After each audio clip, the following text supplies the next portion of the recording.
Probably the clearest generational edge was the break between what we currently call the silent generation, people 65, 66 and older, and the baby boomers.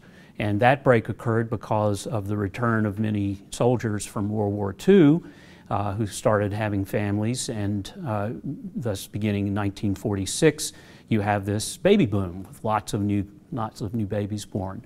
And that generation, which is said to have continued to 1964, is now the group that is in the process of retiring and is a very, very large group of individuals. In between the baby boomers and the millennials is Generation X, people born after 1964 and up through 1980. The millennial generation actually can be thought of in many respects as the echo of the baby boom. We think that studying the millennial generation gives us a window on what the future of the country is going to look like. This is a very confident and optimistic generation.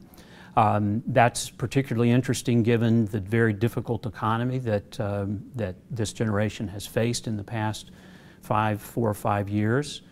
They're having a lot of trouble finding good jobs.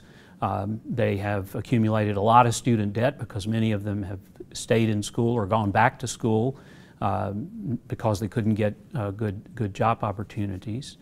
And yet they have a very positive outlook on life. 9 out of 10 think that they either currently earn or will eventually earn enough money to live the style of life that they want. So even though they may be having difficulties now, many of them have had to move back in with their parents, they are nonetheless very positive about their prospects for the future. This is the first generation that grew up entirely in the digital age. And everybody who's my age or even a bit younger probably has stories about being helped out by somebody who's 21 years old in their office who knows a lot more about the tools that we're now using in all of our organizations than we do.